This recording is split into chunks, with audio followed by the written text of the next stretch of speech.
La primera sala del Tribunal Constitucional entra en sesión, alegatos de admisibilidad en la causa rol 9521, requiriente Casino de Juegos Pucón Sociedad Anónima, de inaplicabilidad por inconstitucionalidad del artículo 27 bis, inciso quinto, de la ley 19.925. Tiene la palabra el relator, don Lino Rifo. Adelante, por favor.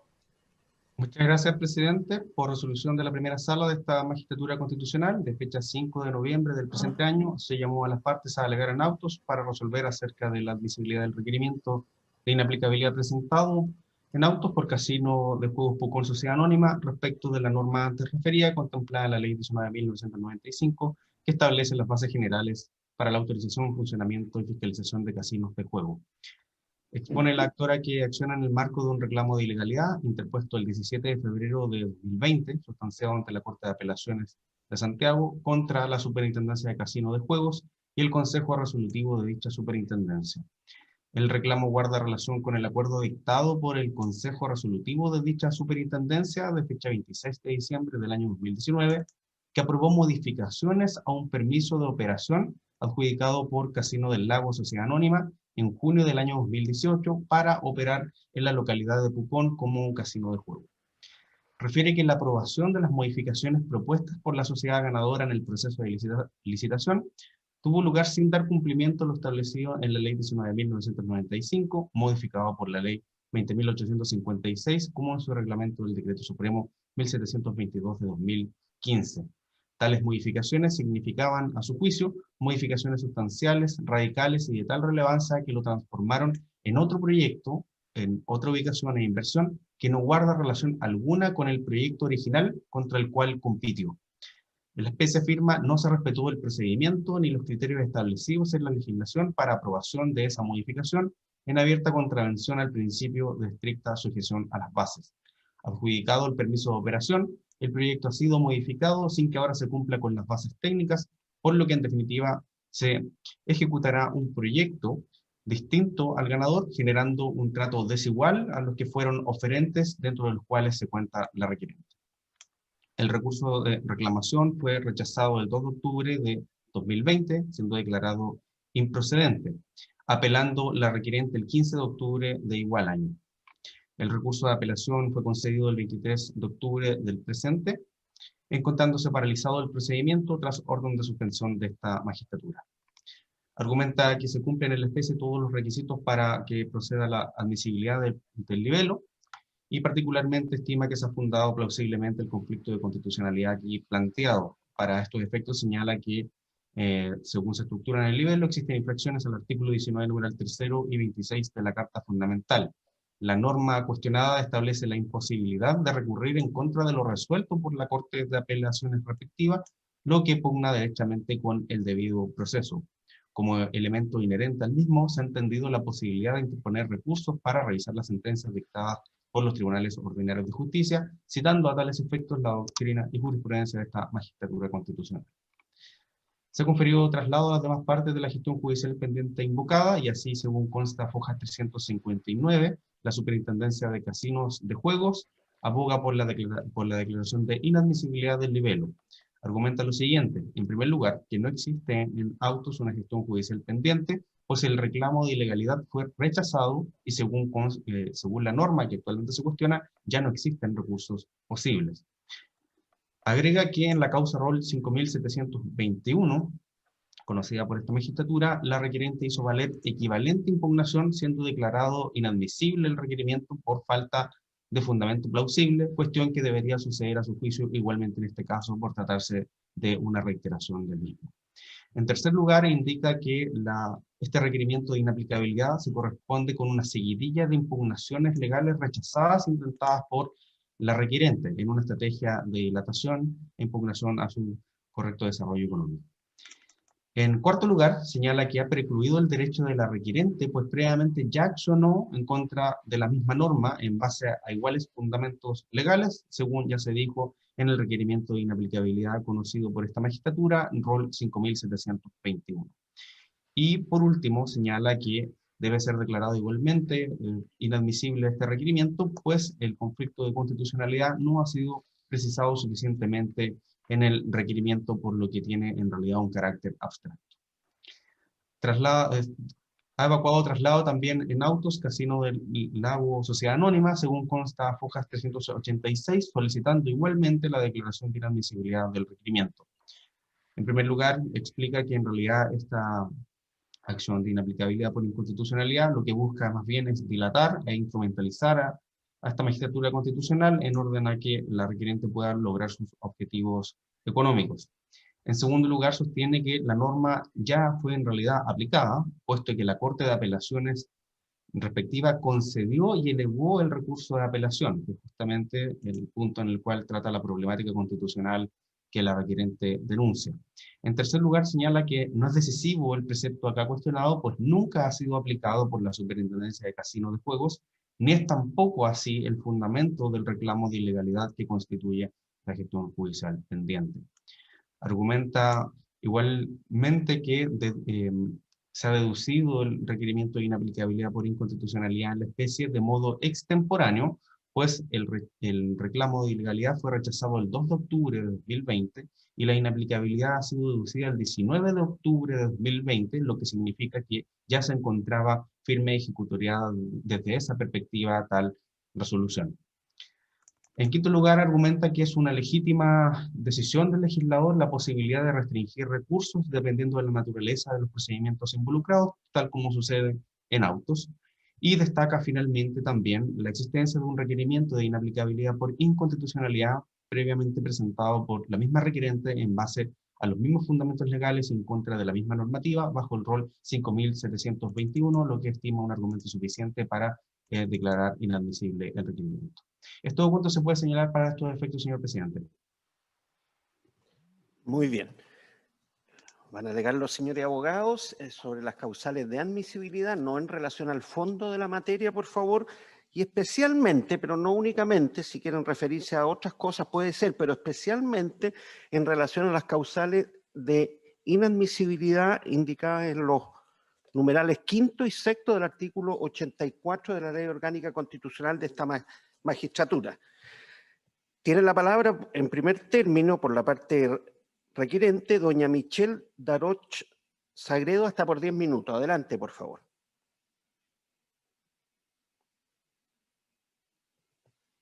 No la escuchamos, colega.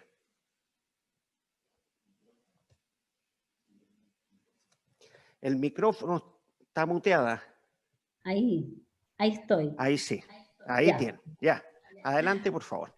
Perfecto. Bueno, con la venida de este excelentísimo tribunal y en representación de Casino de Juegos Pucón, comparezco solicitando que se declare la admisibilidad de este requerimiento porque se cumplen los requisitos que establece el artículo 84 de esta ley orgánica de este tribunal.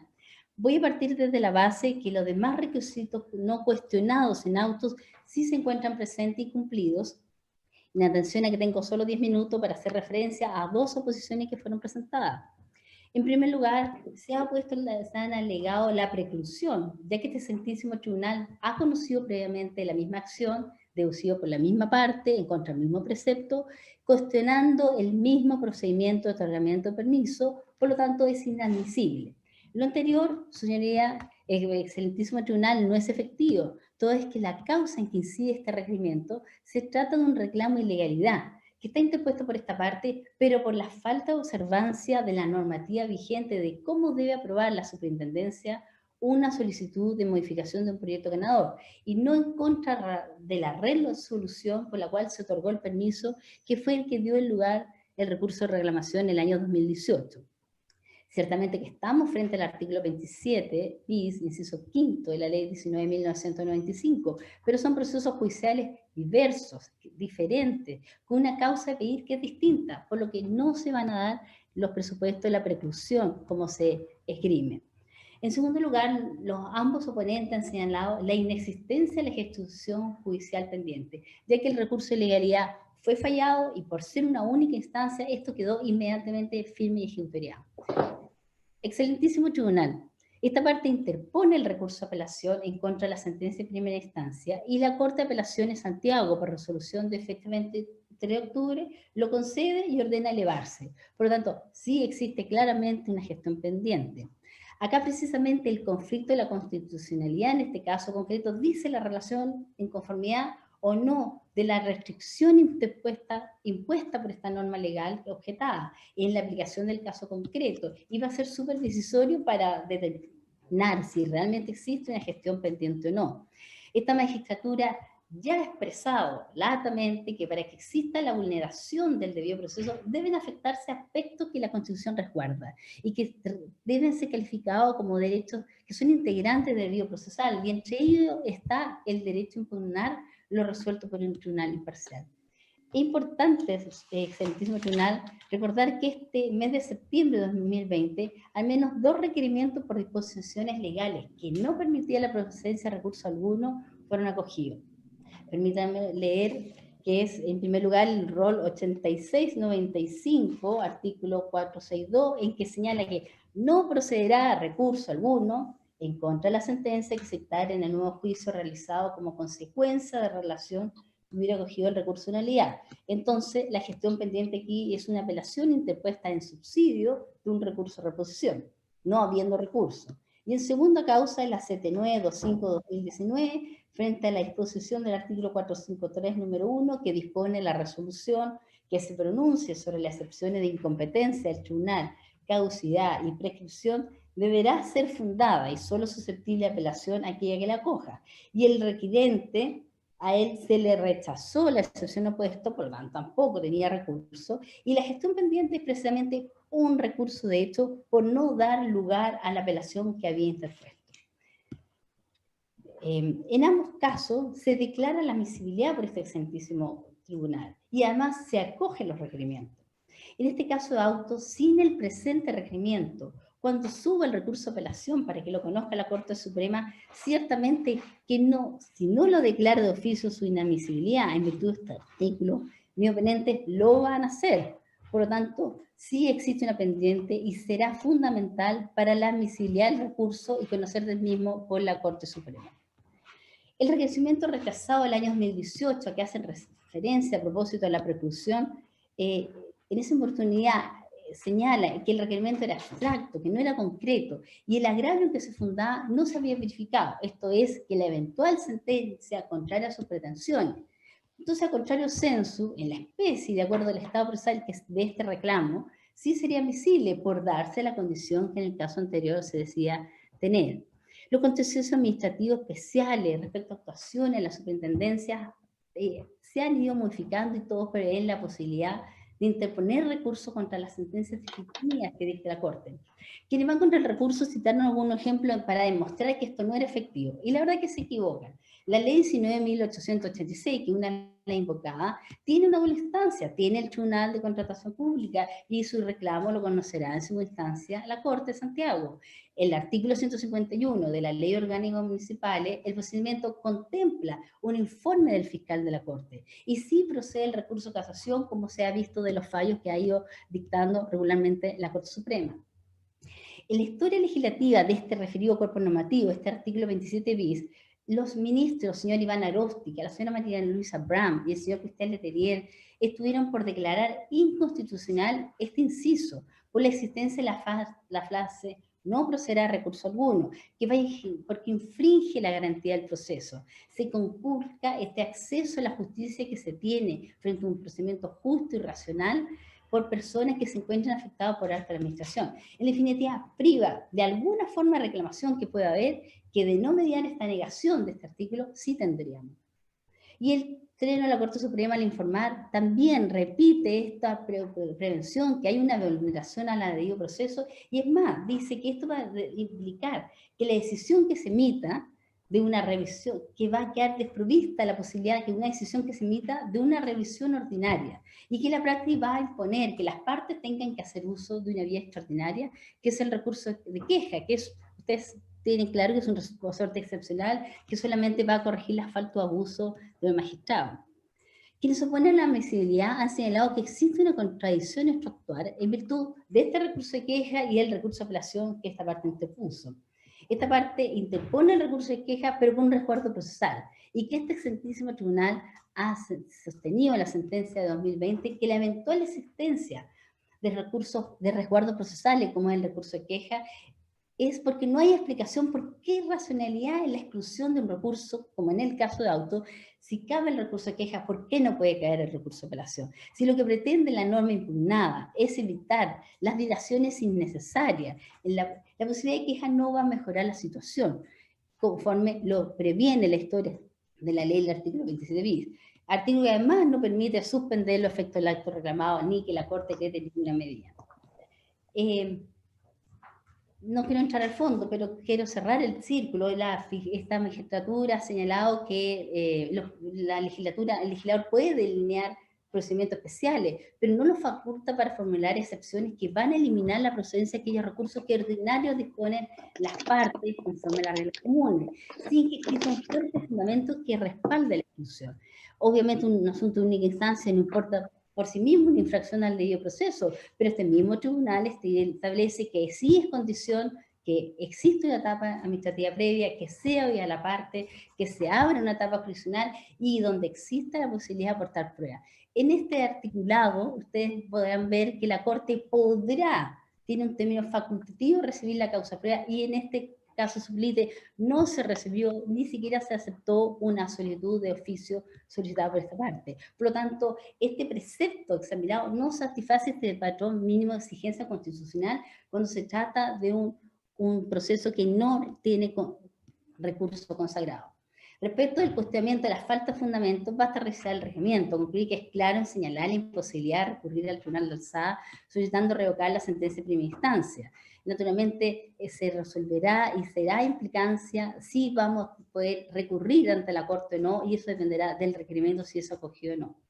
Respecto a la legitimación activa de esta parte, la jurisdicción judicial pendiente es la parte que ha interpuesto el recurso de coalición. Ha cuestionado en base al criterio de la restrictivo que impone la superintendencia, que dice que solamente pueden recurrir a aquellos que se encuentran en un proceso para obtener un permiso para operar un casino una vez que está abierto. Pero la Corte Suprema ha desacreditado ese criterio y ha dicho a propósito de aquellos que no eran postulantes al criterio de la superintendencia que no pueden ejercer el recurso de protección, porque la ley les consagra un procedimiento específico para impugnar las resoluciones de la superintendencia de casinos que no se ajusten a la ley.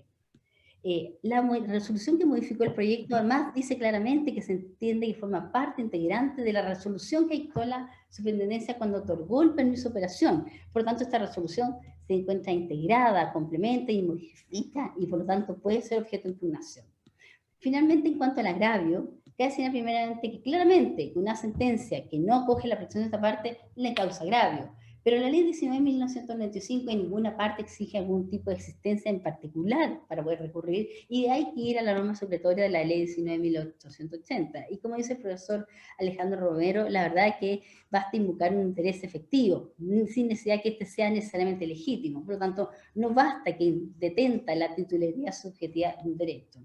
Mi representada forma parte del Grupo Sandrin, siendo una sociedad operadora que tiene un interés real de que el proyecto resulte ganador, cumpla con el proyecto que ofreció la comunidad y que ciertamente puede ser modificado, pero debe respetar las fases particulares para la comuna común y el nuevo procedimiento que establece el Decreto Supremo de 772, porque no es aceptable aplicar criterios del pasado desconociendo la normativa específica que lo modifica a partir del año 2015. Finalmente, quiero hacer ciertas precisiones a lo que ha señalado el relator respecto del argumento vertido por mis oponentes.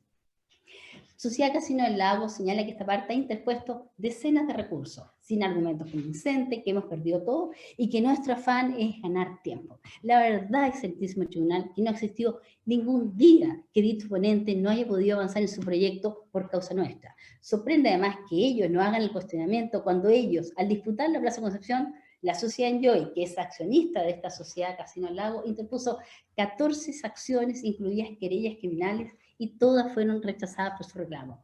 En todo caso, es importante informar que toda esta seguidilla de acciones Enjoy lo ha plasmado en un recurso ante el Tribunal de Libre Competencia en contra de mi representada Isan Dreams. Y por lo tanto, este tema va a ser zanjado en este tribunal.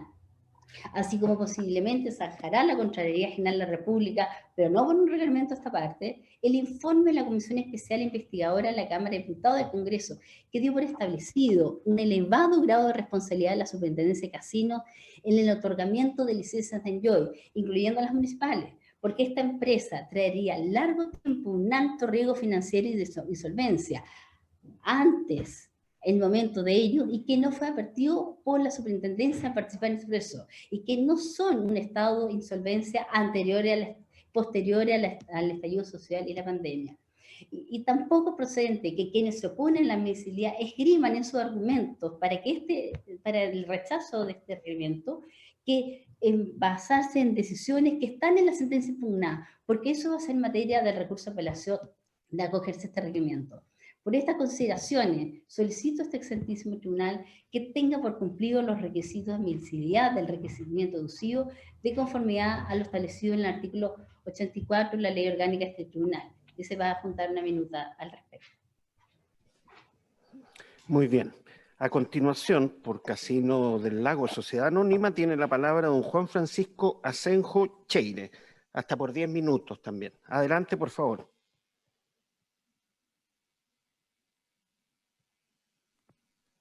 Muchas gracias, señor presidente. Con su venia, alego por la Sociedad Casino solicitando la declaración de inaplicabilidad del requerimiento que nos ocupa. Lamentablemente nos encontramos nuevamente 2 años después conociendo un requerimiento entre las mismas partes y con un objeto prácticamente similar. ¿Cuál es la razón de que nos encontremos nuevamente? El Casino de Juegos Pucón, la verdad es que me ha trepidado en usar y abusar de las acciones, incluyendo los requerimientos de inaplicabilidad, para buscar una finalidad que no puede sino calificarse como inaceptable, que es buscar o intentar que mi representada no pueda desarrollar sus proyectos. Su señoría excelentísima, los hechos hablan por sí solos.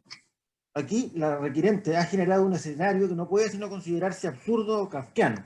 Estamos ante un requiriente de inaplicabilidad que comparece alegando que se vería afectado su derecho al recurso en circunstancias que interpuso el recurso. Y no solo el recurso ya lo interpuso, sino que más el recurso está concedido. A lo anterior hay que agregar que además esa misma requirente interpuso un recurso de queja para ante la Corte Suprema. Recurso que pasa necesariamente porque quien lo interpone tenga la convicción de que la sentencia dictada por la Corte de Apelaciones no es susceptible de recurso alguno. Pero eso no es todo, señora excelentísima. El recurso de apelación presentado en la Corte de Apelaciones no solo fue interpuesto, sino que además se encuentra hoy concedido y además con un recurso de reposición pendiente por parte del mismo apelante en contra de la resolución que se lo concede. Es decir, un requiriente de inaplicabilidad que dice no tener recursos, lo interpone, se lo conceden, repone la resolución que se lo concede y además tiene una queja que supone que no debiera existir recurso alguno en contra de la resolución. Este es un escenario que da cuenta, lamentablemente, del trato de indiferencia y desdén que lamentablemente Casino de Juegos Pucón ha tenido permanentemente respecto del ordenamiento jurídico y respecto de los tribunales de justicia, no solo de este excelentísimo tribunal. Paso a referirme esquemáticamente respecto de las causales por las cuales no debe ser declarado admisible este requerimiento. Primero, la norma cuya inaplicabilidad se pretende ya fue aplicada por la Corte de Apelaciones. Por lo tanto, estamos discutiendo la eventual no aplicación de una norma que hoy día ya fue aplicada, que hoy día ya no fue aplicada, tanto así que la Corte de Apelaciones le concedió el recurso de apelación que interpuso Casino de Juegos Pucón. Por lo tanto, discutir hoy día la inaplicabilidad de una norma que en los hechos fue inaplicada por la Corte carece de justificación y se configura la causal de inadmisibilidad del número 5 del artículo 84. Segunda causal, si hacemos abstracción del recurso de apelación interpuesto y ya concedido por la requirente, nos encontramos con que este requerimiento fue presentado una vez que la gestión judicial pendiente estaba terminada, nos guste o no. La gestión judicial pendiente fue fallada con fecha 2 de octubre y conforme al artículo 174 del CPC, cuando no proceden recursos, de esas sentencias se entienden ejecutoriadas de que son notificadas. Por lo tanto, a partir del día 2 de octubre, lo que existía era una sentencia firme dictada por la Corte de Apelaciones de Santiago. Existiendo sentencia firme, no hay gestión judicial pendiente. Este requerimiento se presentó el 19 de octubre. Ahora, uno se preguntará, ¿cuándo apeló la requiriente? ¿Qué plazo utilizó? Apeló el 15 de octubre, 10 días después de dictada la sentencia definitiva. ¿Y por qué 10 días? ¿Dónde está ese plazo? ¿Qué sentencia definitiva dictada por una Corte de Apelaciones puede ser apelada en un plazo de 10 días y no de 5? La verdad es que como no hay recurso, como no hay legislación, ella simplemente se autoestableció un plazo de 10 días. Esa es la forma en la cual nuestra contraparte entiende que puede utilizar las normas según su particular interés. Tercera causal de inadmisibilidad. El requerimiento carece de fundamento. Basta revisar, señora excelentísima, el escenario que aquí generaba la requirente para darse cuenta que el requerimiento no tiene fundamento. O sea, no hay nada más contrario al fundamento, a la solidez, que un actuar errático y contrario a las propias convicciones. Apelar e irse de queja es incompatible. Alegar la inaplicabilidad de una norma que ya fue aplicada es incompatible. Apelar que se conceda la apelación y reponer de la resolución que al mismo le concede la apelación es incompatible. Nada juega con nada, porque cuando se abusa y se manosean las instituciones y las normas, nada hace sentido. Y cuando nada hace sentido, eso es sinónimo de carencia de fundamentación. Cuarta causal. La requiriente carece de legitimidad activa en la gestión judicial pendiente. Y eso es claro. No es discutible. El artículo 27 bis de la ley 19.995 establece claramente quién puede reclamar. Y quién puede reclamar son los postulantes. Los postulantes son aquellos que participan de un proceso de postulación para obtener un permiso de operación. Bueno, este proceso de postulación por otorgamiento de un permiso de operación terminó el 15 de junio del 2018. De 2018, en que la superintendencia le otorga a esta parte el permiso de operación. Obviamente que frente a esa resolución de otorgamiento, el requiriente presentó reclamos de ilegalidad, requerimientos de inaplicabilidad, todo tipo de recursos y todos los perdió. Pero lo que no hay duda es que el 15 de junio de 2008, la resolución 358 le otorgó a esta parte el permiso de operación. Por lo tanto, ya no existe la calidad de postulante.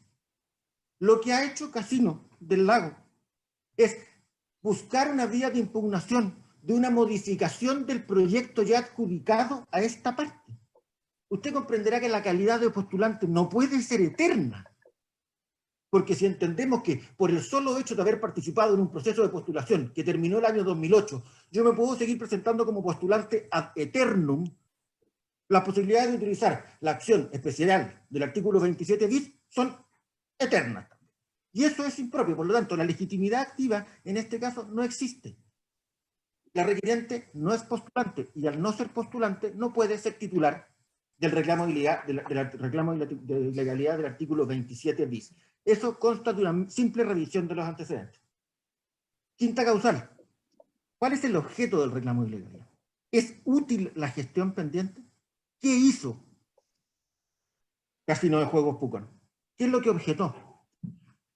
Basta leer el petitorio del reclamo de ilegalidad para darse cuenta que la gestión pendiente no es útil y por lo tanto la inaplicabilidad tampoco podrá tener efecto. ¿Por qué? Porque lo que hace Casino de Juegos Pucón es impugnar un acuerdo del Consejo Resolutivo de la Superintendencia de Casinos de Juegos del 26 de diciembre de 2019. La pregunta entonces cae de cajón. ¿Son objetables por vía del reclamo de ilegalidad del artículo 27 bis los acuerdos del Consejo de la Superintendencia de Casinos?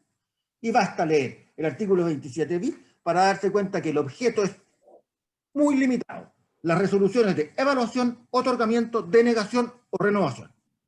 Solo esas 4 resoluciones de la superintendencia pueden ser objeto del reclamo de ilegalidad. ¿Lo hizo? ¿Se interpuso reclamo de ilegalidad contra algunas de esas resoluciones? No. Lo que se objetó fue un acuerdo del Consejo Resolutivo que no puede ser impugnado por la vía del reclamo de ilegalidad. ¿Cuál es la consecuencia directa?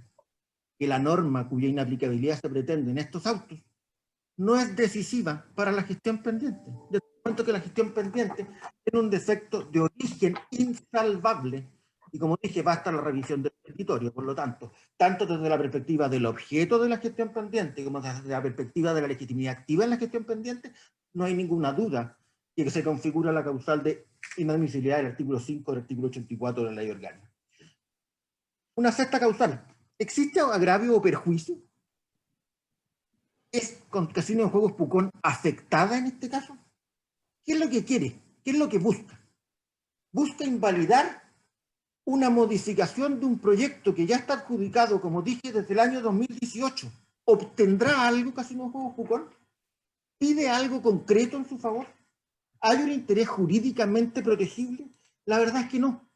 No hay un interés jurídicamente protegible. Y así se lo dijo claramente la Corte de Apelaciones de Santiago en un voto unánime en que rechaza con costas. Porque no hay un interés jurídicamente protegible. Lo que hay es un abuso reiterado de herramientas que nuestro ordenamiento concede. Vuelvo a repetir, Casino de Juegos Pucón no pide nada.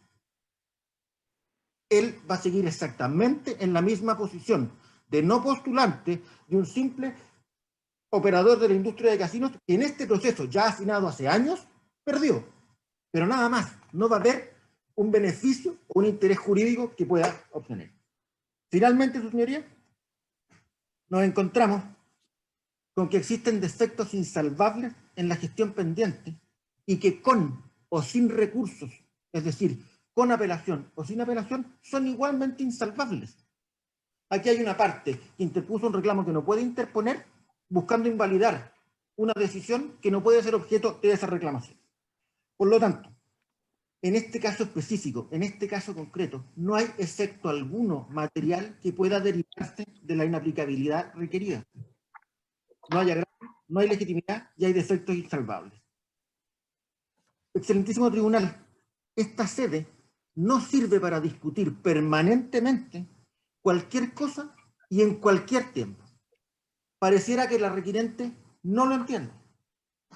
No se pueden discutir, no se pueden impugnar acuerdos del Consejo por vía del artículo 27 bis. No se puede pedir la inaplicabilidad de una norma que impide apelar habiendo apelado. No se puede comparecer señalando que se apeló sin reconocer que se interpuso reposición en contra de la resolución que le concedió la propia apelación. No se puede deducir queja asumiendo que no hay recursos cuando al mismo tiempo se apela. Por todas las causales expuestas, y especialmente por las del número 5 y 6 del artículo 84, y así también la número 1, solicito la declaración de admisibilidad y solicito respetuosa y formalmente a este tribunal declarar la inadmisibilidad y además, de ser posible, efectuar una declaración de la conducta de la requiriente en el sentido de que no se ha respetado el mínimo principio de la buena fe procesal. He concluido mi alegato, señor presidente. Muy bien. A continuación, y finalmente cerrando los alegatos por la Superintendencia de Casinos de Juego, tiene la palabra don Mauricio Cisternas Morales, hasta por 10 minutos también. Adelante, colega.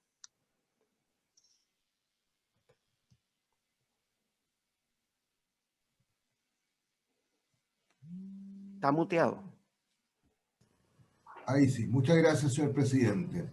Con su venia y en representación de la Superintendencia de Casinos de Juego, alego a fin de que se declare inadmisible el recurso de inaplicabilidad interpuesto en autos por los fundamentos que pasaré a exponer. En primer término, ha quedado en evidencia que aquí el problema no es la Superintendencia de Casinos de Juego, ni sus decisiones. Aquí el problema que queda en evidencia es un conflicto entre dos grupos económicos, el grupo Enjoy y el grupo Sandreams. Mi representada como organismo regulador del sistema de casinos de juego ha aplicado estrictamente la ley y ha adoptado las decisiones que, de acuerdo al ordenamiento jurídico y con los quórums legales, le corresponde aplicar. No ha hecho otra cosa que ello. Sin embargo, y como se ha anunciado de algún modo en los alegatos precedentes, efectivamente desde el año 2018 que estamos en un proceso que se inició el proceso de otorgamiento del casino de juegos de Pucón, hemos tenido reiteradamente acciones judiciales. En el caso de la recurrente inaplicabilidad ha presentado 3 reclamos de ilegalidad al tenor del artículo 27 bis de la ley 19.995, un recurso de protección y un recurso de inaplicabilidad, todos los cuales han sido rechazados.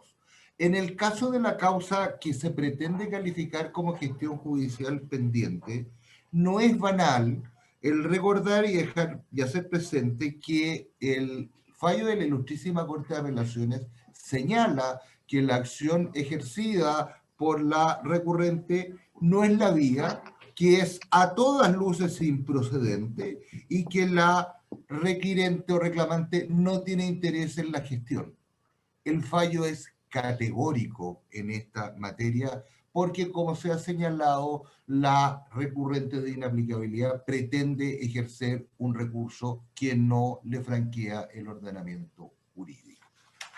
No solo eso, no habiéndole franqueado el ordenamiento jurídico el reclamo de ilegalidad del artículo 27 bis, interpone un recurso que tampoco le franquea el ordenamiento jurídico, ¿cuál es el recurso de apelación? Y respecto de esto me voy a detener un segundo, toda vez que los reclamos de ilegalidad no aseguran la existencia de una doble instancia con la concesión de un recurso de apelación. La regla de los reclamos de ilegalidad es que los conocen las Cortes de Apelaciones. La Corte Suprema, como bien sabemos, es un tribunal de casación, no un tribunal de apelación. Y solo excepcionalmente, en el caso del recurso de protección, por ejemplo, se concede el recurso de apelación para ante la Corte Suprema. La regla general es que en materia de reclamos de ilegalidad, lo que proceda son recursos de casación, no de apelación. En consecuencia, aquí hay un planteamiento de la requirente de inaplicabilidad que resulta improcedente, porque lo que está pretendiendo la requirente de inaplicabilidad no es que solo que se declare inaplicable el precepto, sino lo que pretende la requirente de inaplicabilidad es que se legisle estableciendo que resulta procedente el recurso de apelación. Porque ella no interpuso la casación, entonces lo que pretende es que por la vía de la omisión, de la exclusión de la frase en su contra no procederá recurso alguno, lo que pretende es que se le dé curso a la apelación. Pero cuidado, porque mi excelentísimo tribunal ha dicho que la definición del sistema de recursos es una facultad del legislador. No puede pretender crearse un recurso de apelación en esta instancia para ante la Corte Suprema, que por su naturaleza es un tribunal de casación, cuando el legislador no lo ha creado. Distinta sería la hipótesis si la contraria hubiese deducido un recurso de casación, cosa que no hizo. Ella apeló. Pero lo que resulta más curioso, como ya se ha señalado, es que apela el 15 de octubre, dicho recurso fue concedido por la Ilustrísima Corte de Apelaciones de Santiago y repuso en contra de la decisión que concedió el recurso. Paralelamente, presentó un recurso de queja que se sigue en los autos ROL 125.660 del año 2020, que fue presentado el 8 de octubre y respecto al cual la Corte de Apelaciones ya evacuó el informe solicitado con fecha 28 de octubre de 2020. Porque estimamos que este recurso debe ser declarado inadmisible. En primer término, la causal del artículo 84, número 3 de la Ley Orgánica de este Tribunal Constitucional. No existe gestión judicial pendiente.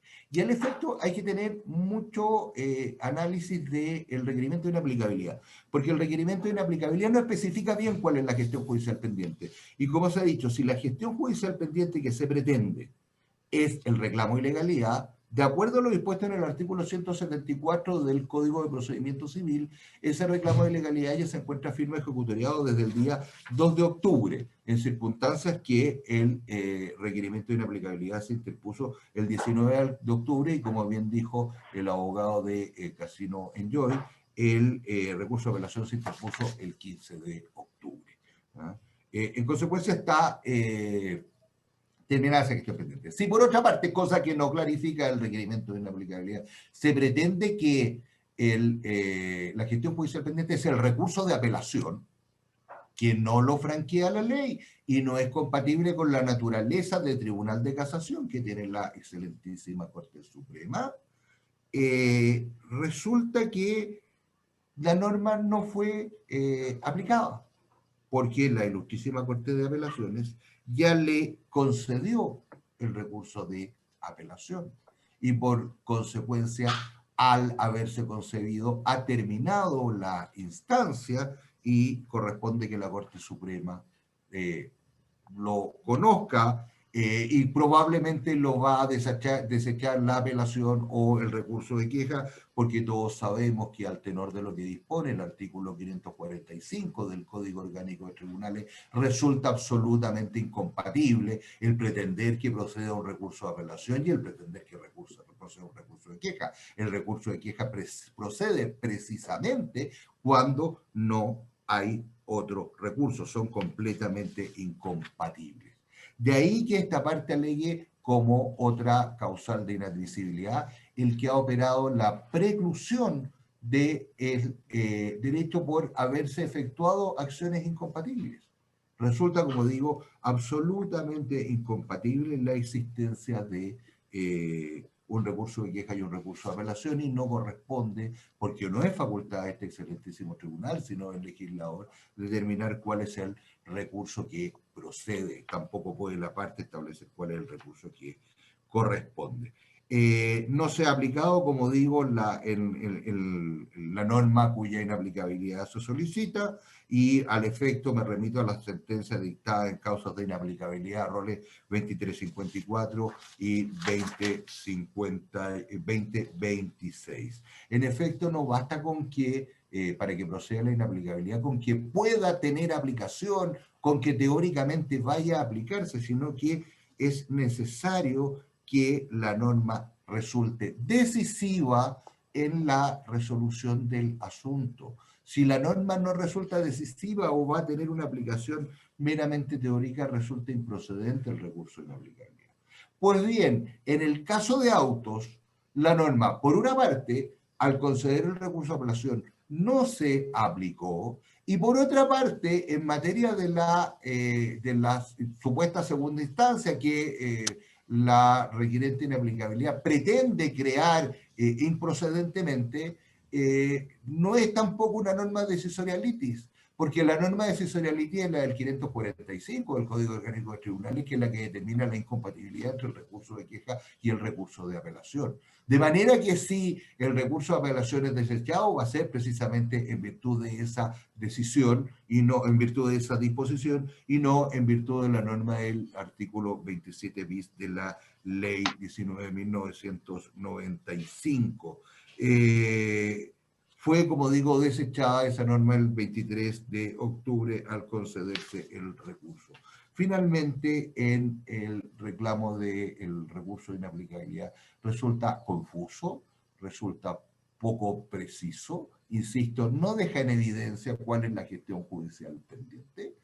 Además, da cuenta de la existencia de la realización de acciones incompatibles respecto de un procedimiento que, como bien dice la Ilustrísima Corte de Apelaciones, es a todas luces improcedente.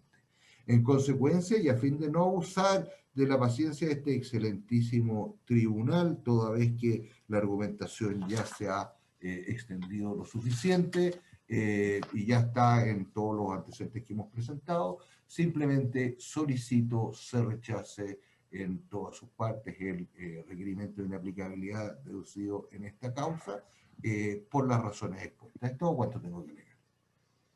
Muy bien, muchas gracias. Señores ministros, preguntas a los señores abogados.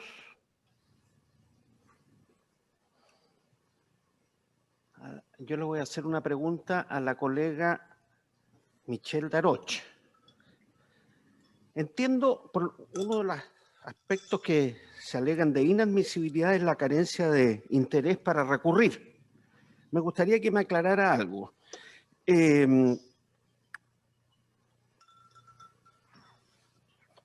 Entiendo que el requerimiento se basa en la igualdad, en la sujeción estricta a las bases.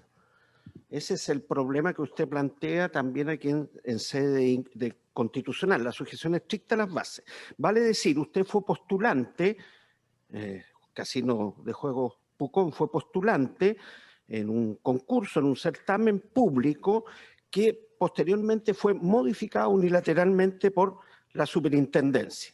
Pues bien, teóricamente, simplemente para hacerle la pregunta, supuesto que usted todavía tenga la calidad de postulante en ese concurso, de la modificación que se produjo posteriormente por la superintendencia, ¿en qué la perjudica a Pucón, a la postulación que hizo en su momento Casino de Juegos Pucón? A ver, ¿Podría haber tenido mejor suerte su oferta por supuesto. de no haber mediado la modificación? Primera pregunta. Segunda pregunta. Dado que como han dicho los colegas, este contencioso administrativo es especial, solo se refiere a ciertos actos de la autoridad del ramo, esa facultad de modificar, estando en la ley, en la propia ley de casino, en el artículo 31, letra I, expresamente contempla la posibilidad de que la superintendencia modifique la concesión, la autorización para operar. ¿Por qué usted no, la parte de Casino de Juego Pucón, no impugnó la norma que le permite modificar una autorización, no obstante haber sido concedida en un concurso o un certamen público previamente? Esas dos preguntas, por favor. Adelante, colega. Bueno, a ver, vamos a partir por la primera. La verdad que es evidente que cuando uno participa en un concurso, que son varios, fueron todas las municipales, se hacen distintos proyectos y oferta económica y que van en relación al proyecto en general. Por lo tanto, yo hago una oferta en relación a los costos de construcción y también trato de aparejar con los otros. Si yo tengo un oponente en la comuna de Copón que dice que va a construir de determinada forma y hace una oferta económica astronómica, pero resulta que después no puede construir en esa forma y pide modificación, claramente uno se siente perjudicado, porque si hubiéramos tenido la misma forma de construir y podernos ubicar en el mismo lugar, claramente que la oferta económica de esta parte podría haberse presentado mejor. Ahora, ¿por qué en sí, por qué no es efectivo que esta parte se basa solamente en que no se respetó las bases? Efectivamente no se respetaron, porque después se modifican y no pueden cambiarse. Pero lo que esta parte, el recurso, el corazón del reclamo de ilegalidad está en que la superintendencia puede modificar, puede autorizar modificación, y así enlazo con su segunda pregunta, puede hacerlo, pero tiene que dar cumplimiento estricto a la legalidad que el legislador, con la modificación a la ley del 1995, el año 2015, creó. Antes podía modificar en base a una circular que quedó derogada tácitamente y básicamente se buscaba que fuera beneficioso, que fuera una mayor inversión, etc. Pero hoy establece el artículo del decreto 6349, el que le da las facultades a la comisión, perdón, al Consejo Resolutivo, que es quien aprueba, rechaza las modificaciones. Pero le dice expresamente en el nuevo decreto 1772, dictado a raíz de la modificación, que debe tener en consideración los fundamentos del otorgamiento del permiso de operación correspondiente y lo que dispone en los artículos 23, número 1 y 2 de la ley.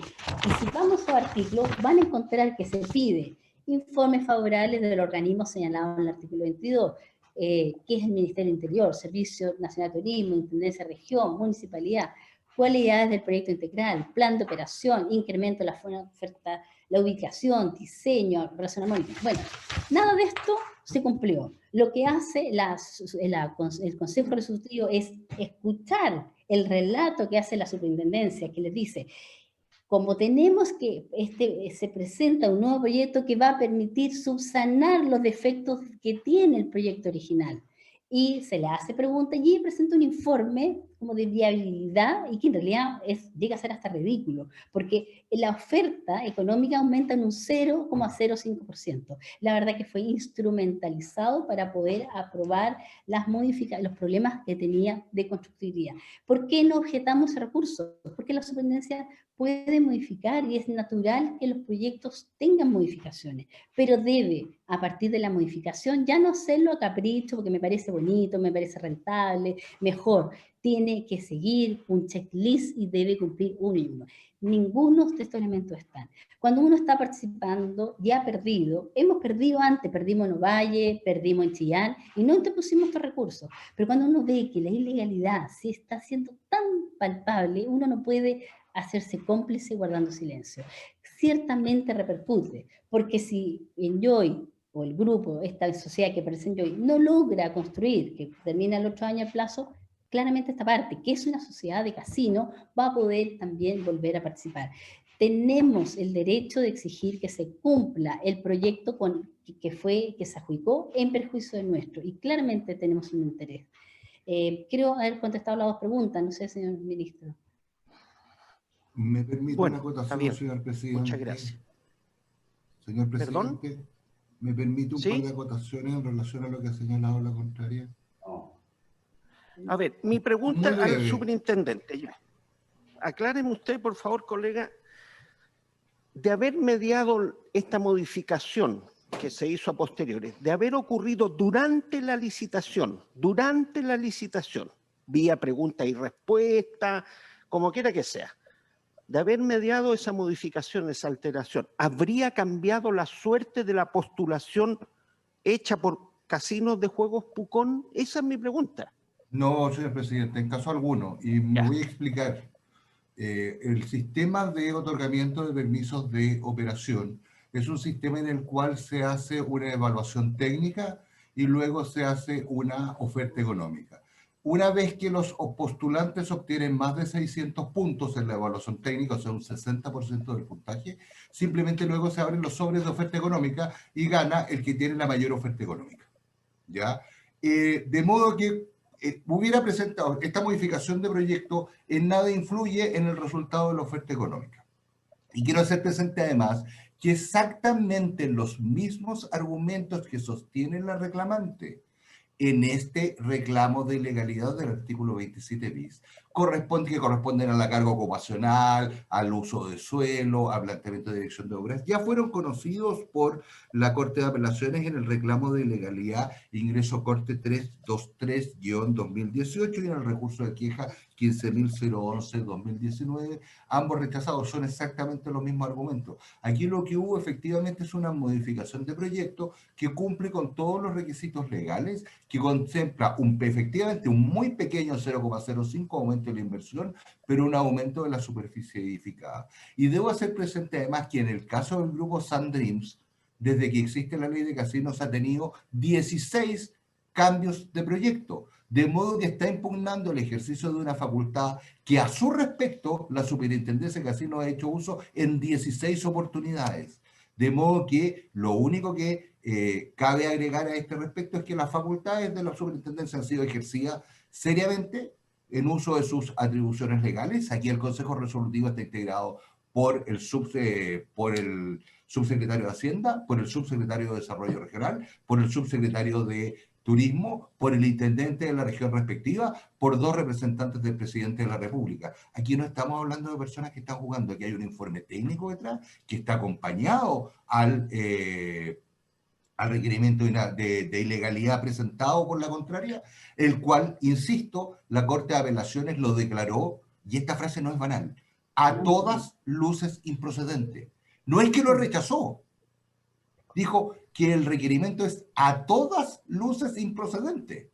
De eso estamos hablando. Entonces, insisto, aquí hay una discusión, un conflicto entre 2 grupos económicos, pero la Superintendencia de Casinos ha actuado con completa seriedad y, de hecho, todas las reclamaciones que se han interpuesto durante este proceso han sido todas rechazadas. Muchas gracias, señor presidente. Ministro, me permite una 30 segundos de réplica, Señor presidente, una precisión.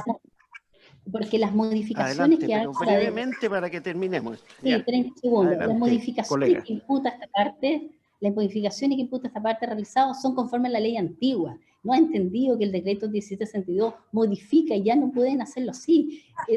Tienen que hacer ese checklist y nada de eso estaba. Sí incide. Y por último, no pretenda que esto es un conflicto entre Enjoy y el grupo Sandreams. Las resoluciones que se han recurrido es contra la superintendencia. Es ella la que está no respetando la ilegalidad. No genere un conflicto adicional, por favor. Señor presidente, una precisión de 30 Muy bien. segundos. Y por último, perdón, Señor presidente, brevemente tiene la palabra que la estaba pidiendo el colega Juan Francisco Asenjo. Adelante, por favor. sí, a ver, la pregunta que planteó usted, presidente, que parece muy exigente, es si la oferta de la recurrente podría haber corrido mejor suerte en caso de prosperar su tesis. La respuesta está en el propio requerimiento de inaplicabilidad, página 11, último párrafo, si me permite leerlo para zanjar la discusión.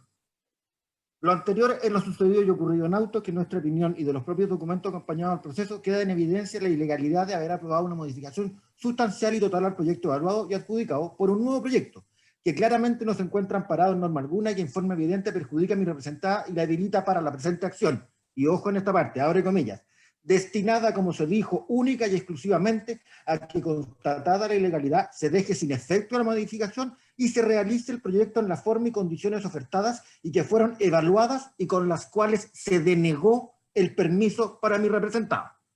Por lo tanto, está confesa en la página 11 de su requerimiento que la denegación del permiso para ella no se va a modificar, sea la suerte que ocurra. Por lo tanto, el concepto de mejor suerte por el cual preguntó usted, la propia requirente reconoce que no está, que no puede configurarse.